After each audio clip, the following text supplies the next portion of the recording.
एक घना जंगल था जहां एक खतरनाक शेर रहता था। कौआ, सियार और चीता उसके सेवक के रूप में हमेशा उसके साथ रहते थे। शेर रोज शिकार करके भोजन करता और ये तीनों उस बचे हुए शिकार से अपना पेट भरते थे। एक दिन उस जंगल में एक ऊंट आ गया जो अपने साथियों से बिछड़ गया था। शेर ने कभी ऊंट नहीं देखा था। कौवे ने शेर को बताया कि यह ऊंट है और यह जंगल में नहीं रहता। शायद पास के गांव से यह यहां आ गया होगा। आप इसका शिकार करके अपना पेट भर सकते हो।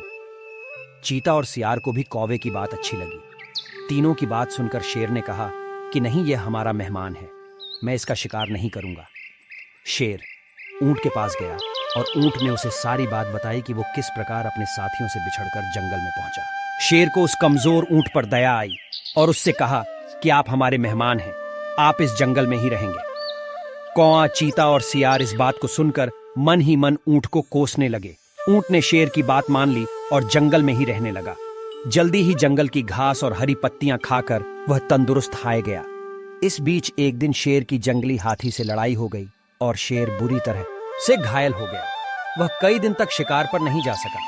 शिकार न करने पर शेर और उस पर निर्भर कौआ, चीता व सियार कमजोर होने लगे।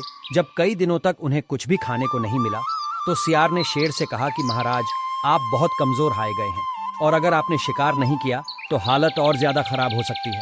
इस पर शेर ने कहा कि मैं इतना कमजोर हो गया हूं कि अब कहीं भी जाकर शिकार नहीं कर सकता। अगर तुम लोग किसी जानवर को यहां लेकर आओ तो उसका शिकार करके मैं अपना और तुम तीनों का पेट भर सकता हूं। इतना सुनते ही सियार ने तपाक से कहा कि महाराज, अगर आप चाहें तो हम ऊंट को यहां लेकर आ सकते हैं, आप उसका शिकार कर लीजिए। शेर को यह सुनकर गुस्सा आ गया और बोला कि वह हमारा मेहमान है, उसका शिकार मैं कभी नहीं करूंगा।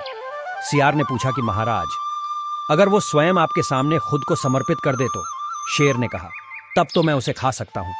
फिर सियार ने कौवे और चीते के साथ मिलकर एक योजना बनाई और ऊंट के पास जाकर बोलने लगा कि हमारे महाराज बहुत कमजोर हो गए हैं, उन्होंने कितने दिनों से कुछ नहीं खाया है। अगर महाराज हमें भी खाना चाहे तो मैं खुद को उनके सामने समर्पित कर दूंगा। सियार की बात सुनकर कौआ, चीता और ऊंट भी बोलने लगे कि मैं भी महाराज का भोजन बनने के लिए तैयार हूं। चारों शेर के पास गए और सबसे पहले कौवे ने कहा कि महाराज, आप मुझे अपना भोजन बना लीजिए।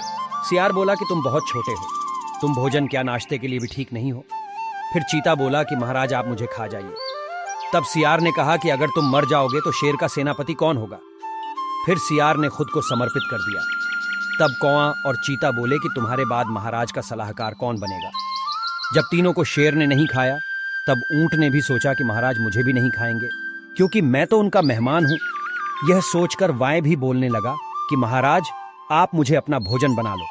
इतना सुनते ही शेर, चीता और सियार उस पर झपट पड़े। इससे पहले कि ऊंट कुछ समझ पाता, उसके प्राण शरीर से निकल चुके थे और चारों उसे अपना भोजन बना चुके थे। इस कहानी से हमें यह सीख मिलती है कि हमें बिना सोचे किसी की बातों में नहीं आना चाहिए।